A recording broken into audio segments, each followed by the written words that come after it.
feel mad? It makes me wonder what kind of people I would be working for. What kind of people we are? We're trying to find out which one of you have actually got... What? Well, which one? Which one is mad?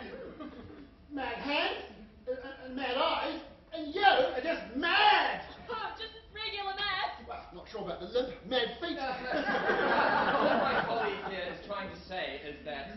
One of us is mad, and you're trying to find out which one by using a range of questions that might expose our possible mental unwellness.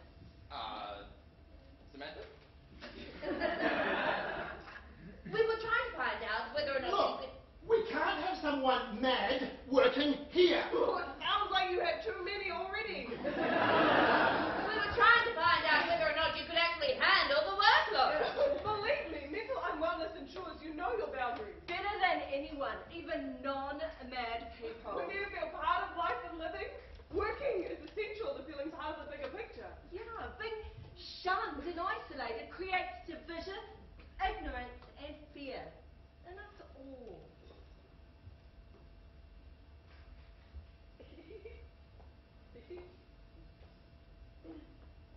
Congratulations.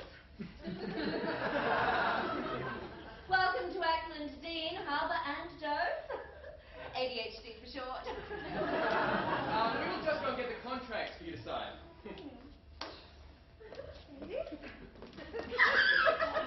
Well done, lady. But I've got to go off with another interview. Are you going to come to that one, Dylan? No, I'm back for basic stuff and then to set up more final interviews. Are you sure you want this job, mate? I mean, get a load of the old guy. Yeah, they seem like the maddest ones I've ever come across. It's fine. I mean, you've heard of homophobic? Well, they're just madophobic. Part of my job will be to change their delusions while coping quietly with my own. And you guys are just a call away. The way you let it slip to that receptionist that one of us was mad, classic. Well, if people in Norway believe the worst about mental unwellness, we wouldn't be needed. And judging by those three, a lot remain undiagnosed.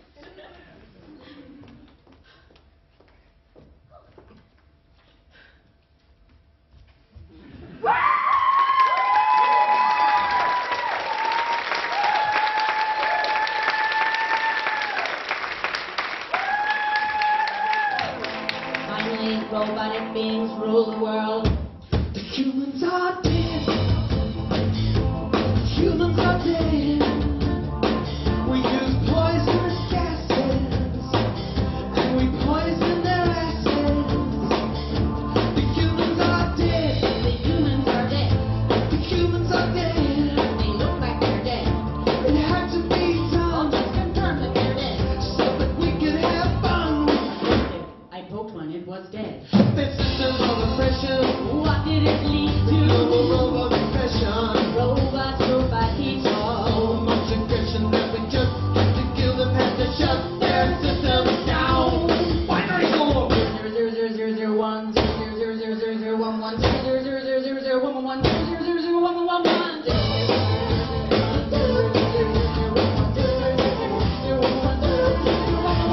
Silence, destroy him.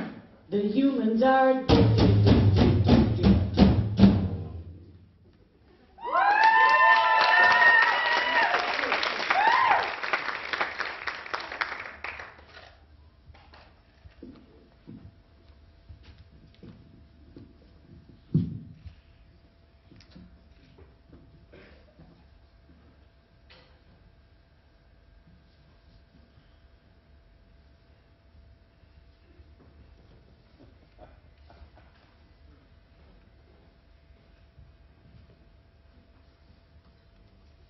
This information does not sit well with my binary streams.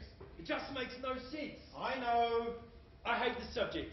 When this cycle's finished, I refuse to look at another intergalactic history book ever again. Okay, but the exam's only a few suns away. We need to concentrate. Let's start with the things we do understand. All right. These creatures. Practice saying humans. It's what they call themselves. You'll get more marks. Humans love to organize themselves into boxes. Reductionists. I know. So, these creatures Humans. would sort themselves into nations, ethnicities, cultures, and races. Basically all the same things. Correction. Technically, human ethnicity and culture often relate to nationhood and are closely intertwined. At the same time, human nations can have many different ethnicities and many different cultures. Race became an inadequate concept to describe the genetic diversity of the human civilization. Confusing. Humans had an implicit need to categorize themselves. Classes, castes, personality types, genders. Didn't they used to think that everyone had to be an A or a B? A's were supposedly the opposites of B's. The book tells us that at birth, A's were dressed in one colour, in case other humans accidentally thought an A was a B. Bizarre. These categorizations are very confusing. And when we consider humans' ingestion habits post-1950 in the Western Earth, it all gets really unintelligible. You must be missing something. All the evidence suggests that these were intelligent life forms. Did you not examine the time capsules were assigned in class? Ah, yes, the time capsules. With the television, specifically reality television. Let me modify. Some of the evidence suggests that these were quite intelligent life forms. These life forms had to ingest certain amounts of biomatter and H2O in order to survive and replicate. Yet it seems they're obsessed with the restriction of this biomatter. Food, they termed it. Picture their genetic material. Quite primitive. Depends on who you compare it to. Not all species have triple helixes like us. Their primitive DNA, combined with their food ingestion habits, resulted in a huge range of shapes and sizes that these humans came in. That's what makes it so strange. They needed food. They enjoyed food. Yet, in the absence of being able to body shift or levitate, it was a primary sensory pleasure. Still, it's just mad that they strive to reach a uniform size, constantly consuming less than what their bodies wanted. And so their bodies reacted. Predictable. The human's mind was deprived of food. They became obsessed with it. They found themselves caught in an obsession of cycles, unable to think of anything but food, food, size, and food. That's what makes it so strange. That, these humans put such a lot of weight on the size of their bodies. In the end, the humans blame themselves for their obsession. In some communities, the humans would bring in experts to fix them. These fixers would diagnose them as ill and prescribe them with different sorts of food ingestion programs to remedy their size and shape. They constantly judge each other's bodies as if there was a right way to look. And they promoted ideals of the human body, the perfect product only genetically achievable by a small proportion of them. So I just can't get the logic of their food ingestion patterns. These are supposed to be intelligent creatures, right? Humans! Still, their attitudes towards food and their bodies made no sense. How will I explain it to the examiner when I can't even understand myself? You are looking at this all wrong. Stop thinking about logic or sense. Stop thinking about humans doing things for their health, general well-being, spirituality, or for enjoyment. Think about one thing only, and it will all make sense. Well? Marketing. Marketing? The human action of promoting products or services practiced by special humans known as marketeers to gain more of the property commonly known as money. Money? They thought it was quite important, didn't they? So important, it seemed money made the earth go round. Wow. But what's this money thing got to do with their food ingestion programs? As money made the earth go round, the entire civilization wanted more and more of it. Marketing created needs. Needs these humans would spend money to meet. Incredible. What made it ingenious was that the need was imaginary. Humans tricked each other that they needed X, Y, and Z, large dwelling places, flavoured H2O, when in reality they didn't. In the case of food and body image, marketeers discovered that the wider the gap between the construct and reality, the more effective the marketing was, even after research proved that food ingestion programs were ineffective. Marketeers grew bolder, and these programs kept proliferating. More money was spent on food ingestion programs than on human welfare. What was this money stuff like? It must have been irresistible to have all humankind distorting reality together. It was originally objects, then bits of paper, then just numbers.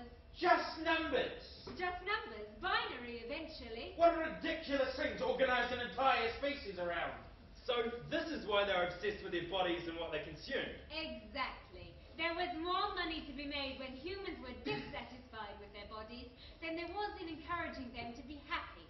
Made possible by the marketing of these programs. All sorts of programs. Gym memberships, exercise equipment, food products, control garments, cellulite creams, self-help books, fat-burning supplements, muscle-building supplements, plastic surgery. They did surgery on plastic? No, that's what they called it. The surgical modification of their bodies for the purposes of appearing more like each other. This species is beginning to sound rather emotionally depressing. There were trillions of humans not feeling good about themselves. In marketing unrealistic bodies, marketeers had created the perfect product for sale because no human had or could have one. Yet the entire civilization was being told they could have it if they just tried harder, just sacrificed more.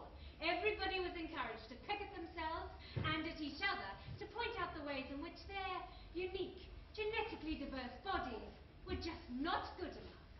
All of them believing that their bodies just weren't good enough. Why, I noticed some emotional feelings of sadness. Sad or not, we're now likely to surpass all expectations in this exam. Interesting. How everything makes sense once you factor this money thing in. Yes, these humans were not unintelligent. They were just, perhaps... I think the word you're looking for is deceived. Deceived.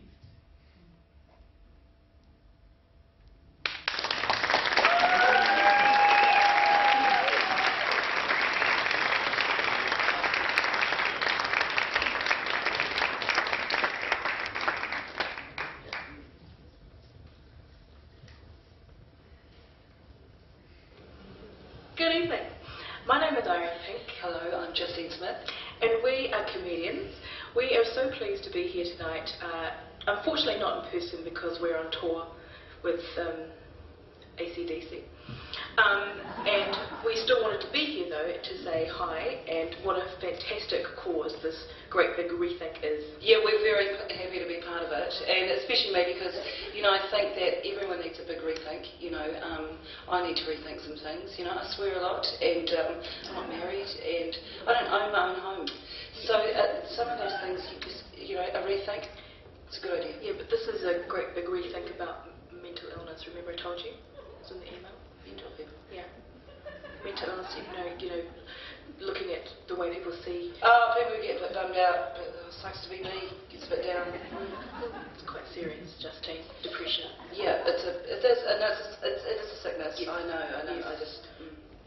I just think those people should, you know, a little bit sometimes, you know.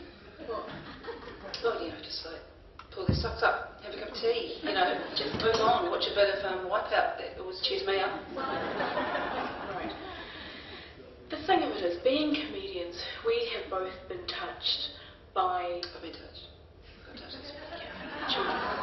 by mental illness in the comedy world. Oh, we have, because comedians are like, boy, some of those boys are pretty nuts, eh? Like, nuts. I don't think you should say nuts.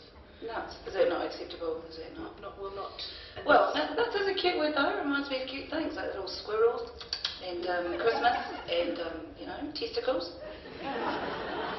They're definitely not cute testicles, are they? No, that's okay. Depends who they're attached to. All right.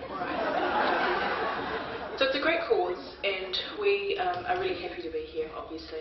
Supporting the nuts people, you know, supporting everybody. Yeah.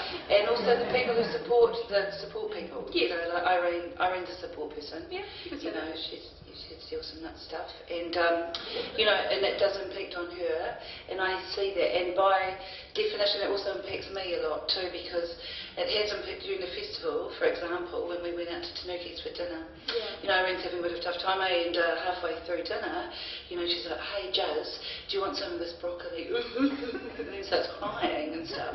So it does impact me, you know, and I'm thinking, well, people are looking at us, you know, it's right next to the comedy club, people could recognise me from the stage and stuff, and then look at me going, why, what's going on at that table. You know, has that girl made that Polynesian chick cry, and why would you do that? Why would you? Well, thanks, Justine, on behalf of everybody who supports people who have mental illness. You know, Irene, you are welcome. You're welcome, and all of you guys too. You are also welcome.